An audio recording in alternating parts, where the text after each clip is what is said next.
ngày ní ban tết là người hai tao giờ mình tay bằng khinh kia rệt hướng năng chọn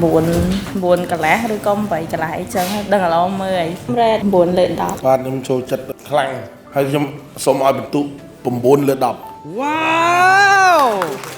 ជម្រាបសួរថ្ងៃនេះពួកយើងនឹងមក surprise fan នៅ hall 3ខាងលើអញ្ចឹងតិចទៀតយើងចូលទៅមើលខាងក្នុងទាំងអស់គ្នាណាតោះបើជិះលឿនចុះមកត្រៀមបងប្អូនយើងត្រៀមអត់មកគេឃើញ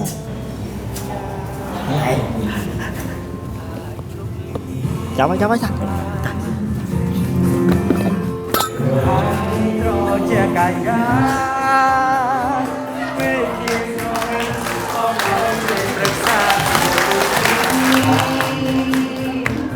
វ៉ាវជំរាបសួរបងប្អូនទាំងអស់គ្នាបាទថ្ងៃនេះពួកយើងទៅចាំមកតាំងពីថ្ងៃគឺក៏បងពីថ្ងៃពេកឥឡូវសល់តែប្រហែលហ្នឹងទេ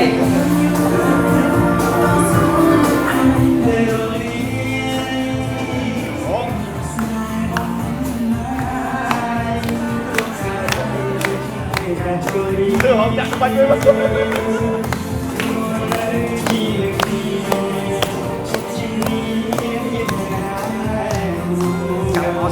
បងផ្លេចអត់តឥឡូវមកតតែពេញរោងសូមសួរបងប្អូនទាំងអស់គ្នាថ្ងៃនេះបានទស្សនារឿងនេះហើយតើយកអត់មិនតែបានសូមសម្លេងអស់គ្នាមួយបានទេបាទសូមសម្លេងមួយបានទេអរគុណច្រើនហើយក៏អនុញ្ញាតសូមបងប្អូនទាំងអស់គ្នាថ្ងៃនេះយើងមកនេះក៏ចង់បញ្ជាក់ផ្ញើរបស់គ្នាដែរហើយក៏សូមសម្ភាសខ្លះដែរបើសិនជាបងប្អូនអនុញ្ញាតសម្រាប់ការជិះទៅលើភាពយន្តខ្មែរយើងមួយនេះដែលជាស្នាដៃថ្មីរបស់រដ្ឋកោបានចម្រុះព្រមទាំងបាទគូសម្ដែងនេះទឿបាទលោកជីមីមេចៅហើយព្រមទាំងអាត្មាផងដែរតែដោះសក់វិញហើយបាទអូសិតតែអ្នករំភើបច្រើនមែនទេវ៉ាវ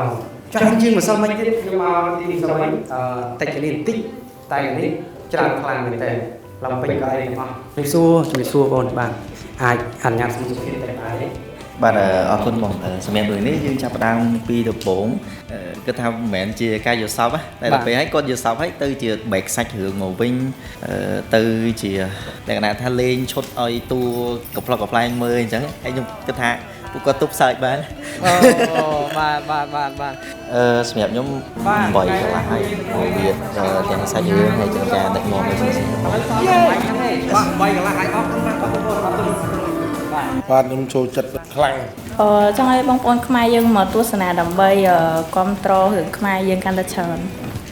រឿងហ្នឹងដូចបងប្រុសគាត់និយាយមកអញ្ចឹងដូចយើងមើលទៅដូចយកសពដល់ពេលហើយងើបមកយកសព2ដងទៀតវ៉ាវពេញចិត្តបងទាខ្លាំងវ៉ាវអរគុណ